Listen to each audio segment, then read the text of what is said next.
Hello, everyone, and welcome to The Happening. My name is Jorge Shaft, and I've got an exciting show planned for you today. We're going to be talking about Afghanistan. Didn't really want to, but then, stuff happened. Going to talk about schools.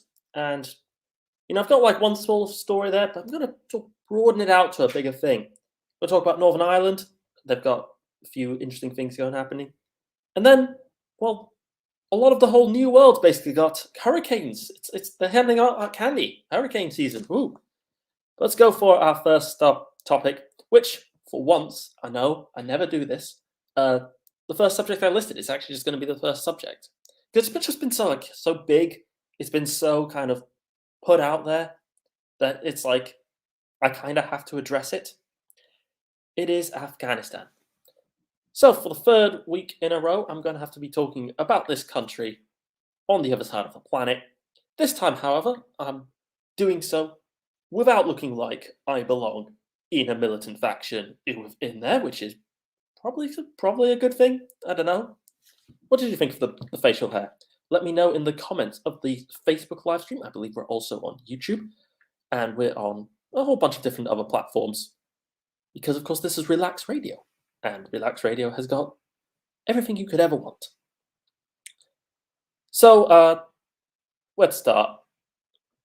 So you remember how last week I made I sort of discussed the fact that in Afghanistan there's been like this huge evacuation, uh, lots and lots of people been sort of airlifted out. It's actually been the biggest airlift in human history as of 2 days ago. Was it when I've last looked?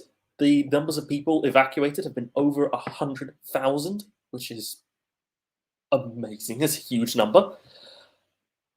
But then it was marred by tragedy when ISIS, or there's actually the Islamic State K, as they call it, is like their sort of regional kind of acronym, started bombing people.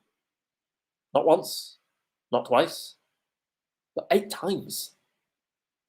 Which I don't think it's really a huge hot take to say that's not pleasant. I know, right? George has got the greatest, most controversial takes. 180 people being killed by bombs is a bad thing. And the figure is actually even worse than that. Because it was like 180 people were killed by all these bombs. Horrendous, absolutely horrific number, just on its own. Then over 1,000 people were heavily injured. But then you remember, oh yeah, heavily injured in a country that's just got new management, a country where the sort of Americans are packing out everyone they can out on planes, literally breaking world records on like how many people they're stuffing into these airplanes.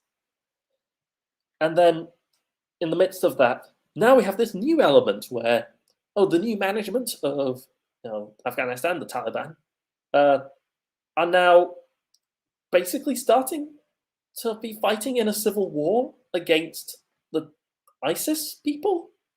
It's like, oh great, now the sort of hardline, incredibly authoritarian Islamists, militias are now fighting the even more hardline, the even more authoritarian, the even more vicious Islamist militants. It's like, what in the...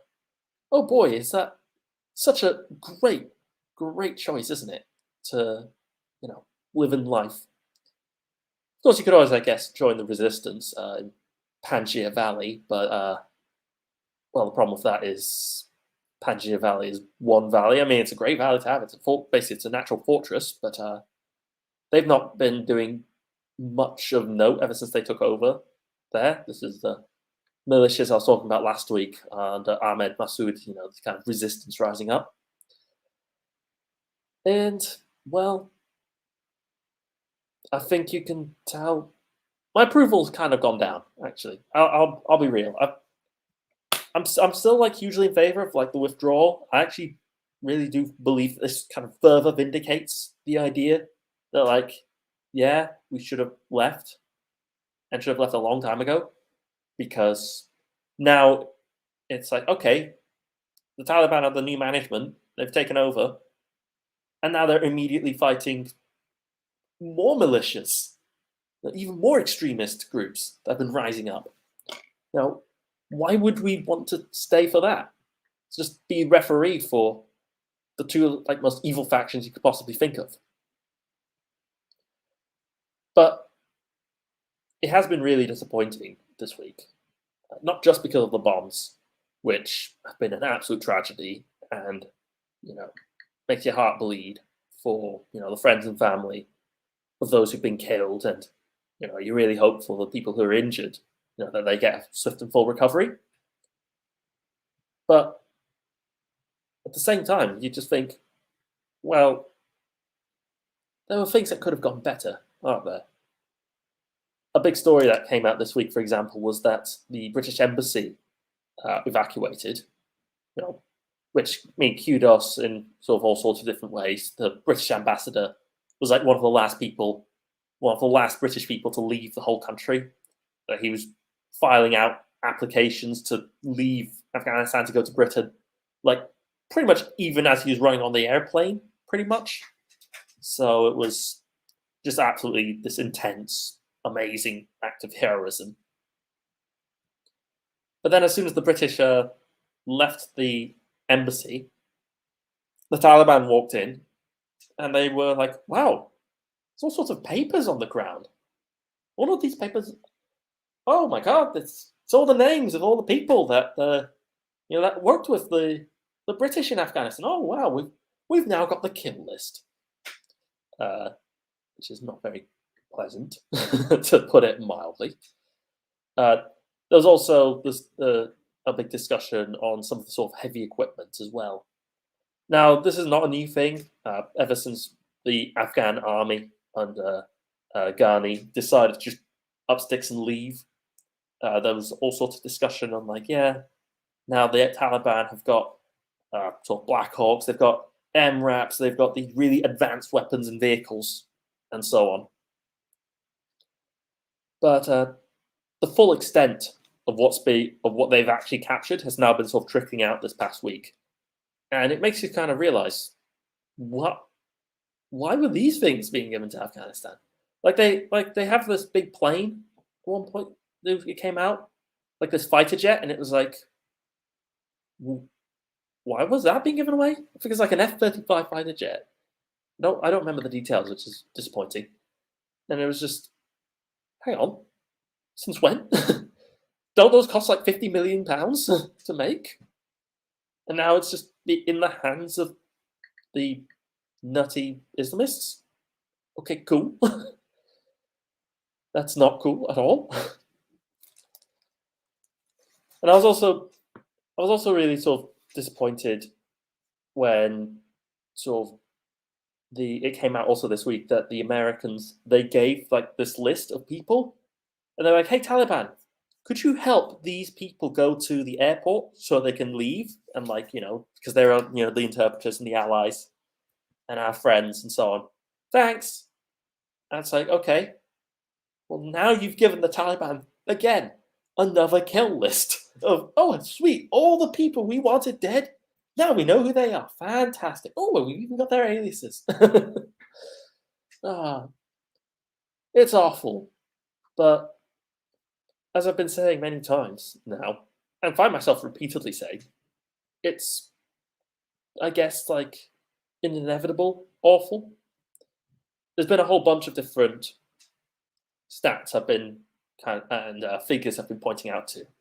I've been pointing, for example, that in 2019, the Americans dropped over 7,320 bombs on Afghanistan. And it's how's that sustainable? That you have a country that goes to another country, occupies it for, at that point, it was 18 years, and yet still was dropping thousands of bombs per year. How's that sustainable? There's also the other one I've been pointing out to is the control maps of Afghanistan over time. And it's okay, in 2019, 18, 17, here's the map. And lo, behold, a bunch of the country already at that time is being administered and controlled by the Taliban. So clearly, the intervention can't be working that great if there's already like whole swaths of the country that couldn't even be controlled.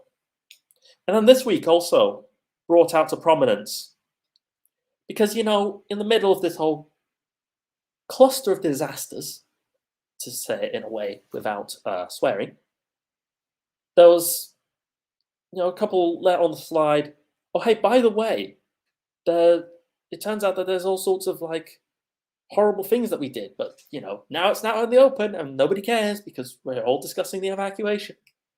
The one that stuck to mind the most was that there was this story about this unit. It was called basically a bunch of like American commandos. I had thought this morning that they were called Unit 343, but then I looked it up and I couldn't find anything relevant. And so I don't remember what the number was, whether it was like Unit 34, Unit 43, something like that. But what was important was that the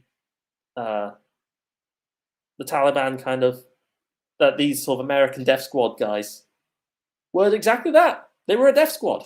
Their whole purpose was like, oh yeah, go to villages and like kill suspected militants. And it's like, okay. And then the story came out, it's like, oh yeah, in 2019, the members of this squad had conducted like 10 raids and killed 51 people, all of them civilians. All of them with like absolutely no evidence that they had anything to do with the Taliban. And it's like, is that okay? Is that something that should be sustained? Is that something that is a good idea in a modern war? This is something that we really aren't seeing, in my opinion, discussed enough. People